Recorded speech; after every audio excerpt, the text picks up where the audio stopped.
I want nothing, I need nothing, I expect nothing, I desire nothing.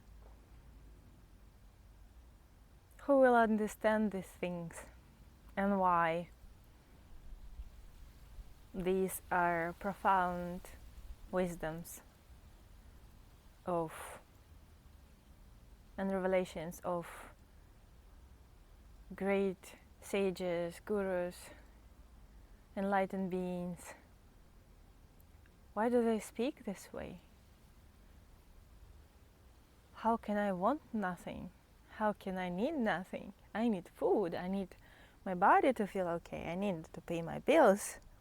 Okay, follow along. I will explain these concepts and why these are the keys. This is the key for your well-being forevermore, for your happiness. I want nothing. This may sound depressive for the mind. And I'm not speaking about depression here. I'm not speaking about complete, some mental sickness where a person just loses their will to live and wants nothing. It is different. I'm speaking about I want nothing, I need nothing. That comes from inside as a perfume of one's being, as a reflection of inner state, of inner complete wholeness and contentment. When you realize your being, your truth of who you are, it is impossible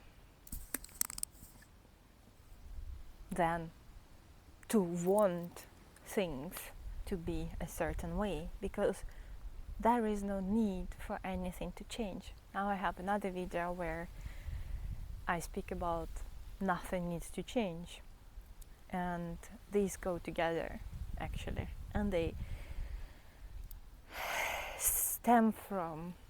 arise from the same space of stillness inside, of wholeness inside. Now, inside doesn't mean inside, outside, in opposition to the outside. Inside means closer to where the real you are, closer to the seat of your seeing, your being. Inside is just a way to say that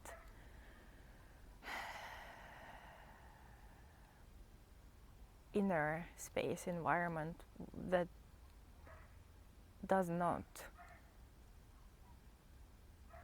come and go as the world and appearances do.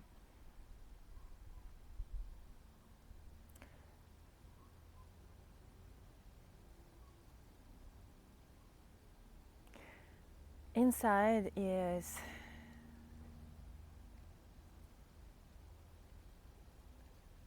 the same as outside, yet we speak about it as a way to point to something. It's not a definition, and words can only point. So I want you to get curious about the state of being from where a being, can speak, I want nothing. And that doesn't come from depression. That comes from a complete, total contentment and inner satisfaction. And it is felt here.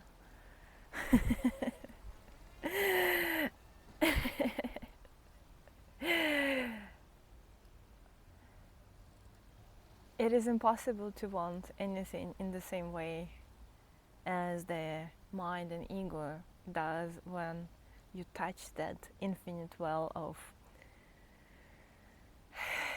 pure perfection, satisfaction, grace, beauty, love. It is everything you ever want, really.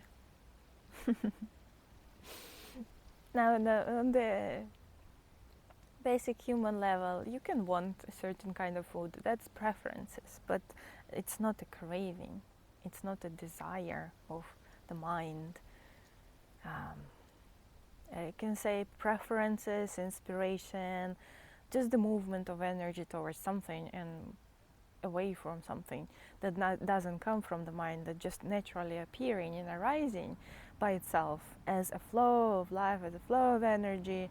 There is no one doing anything, there is no one wanting anything, there is no one. There is no I that does it, that wants it, or doesn't want something, afraid of something. So I is that which this desire and fear, aversion are built upon. Yeah, so just get curious about why do they say it this way? Like, I want nothing, I need nothing.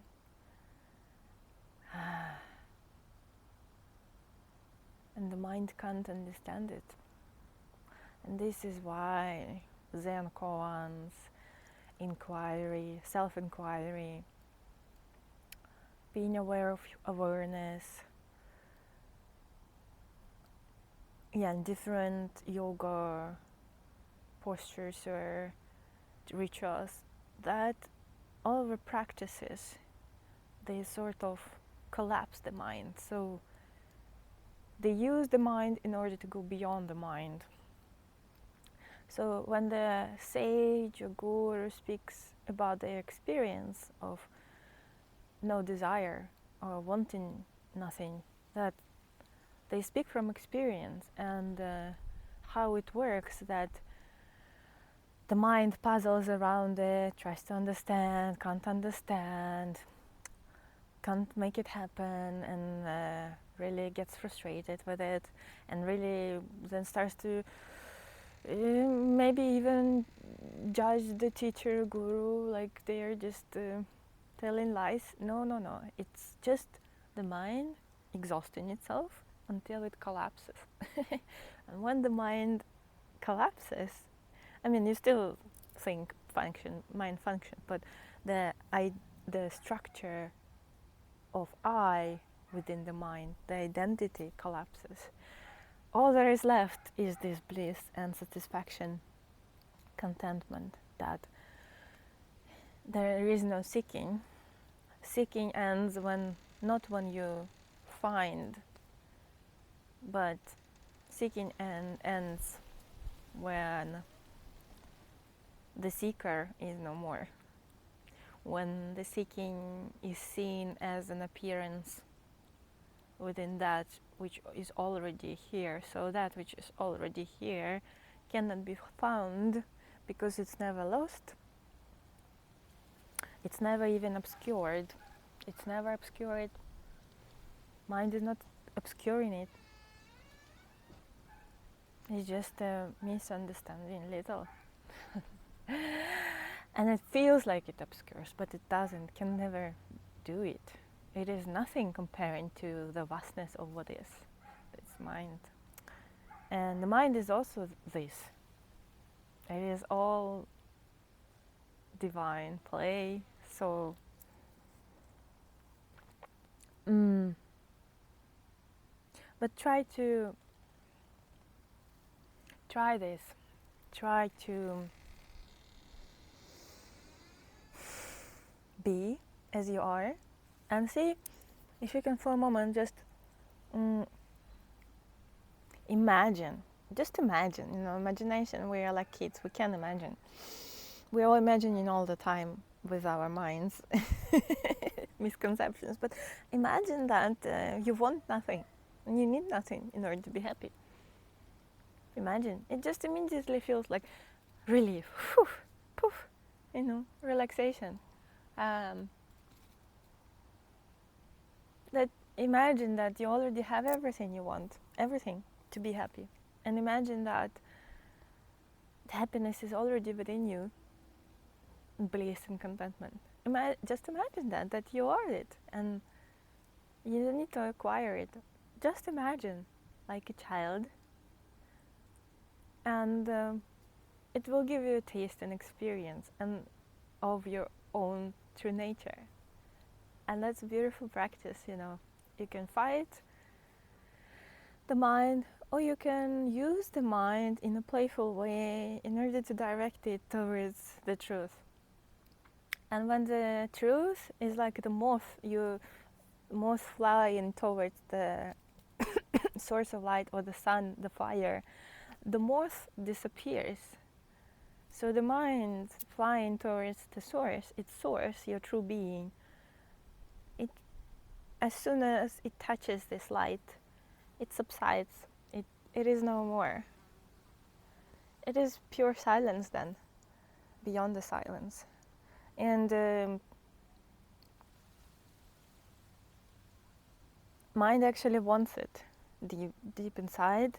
This is the drive of the mind. But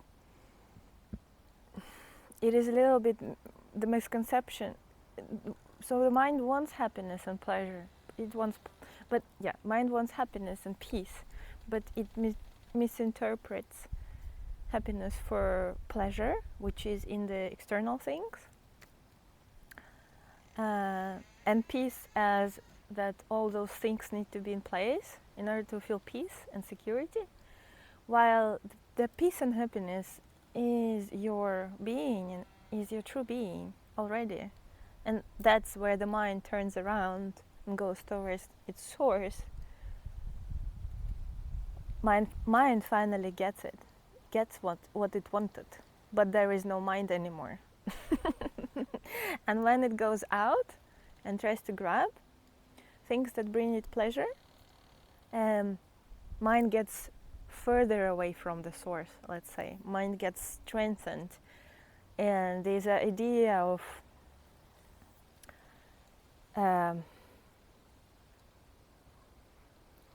like there is conscious manifestation when you want to follow inspiration, and yeah, innocent inspiration to build a castle like a child. And there is a manifestation that this needs to be this way, you know, so I can be okay. And this is where the mind tries to grab pleasurable things and more of them and collect them. So it thinks mistakenly that will be its peace and happiness. But the more it gets it, the more you get pleasurable things, the more craving appears, and the more sort of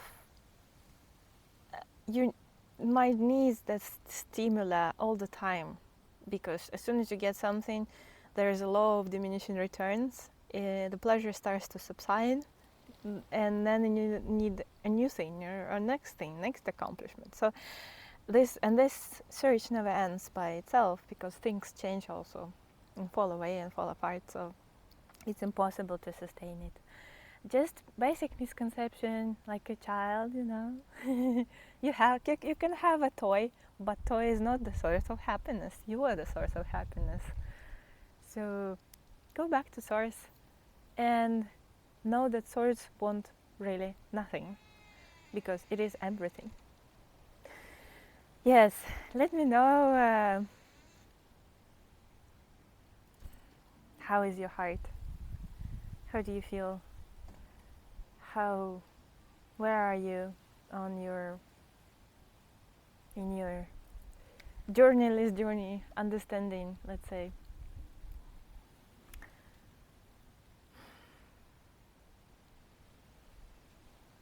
Yes, you are everything you ever wish and more.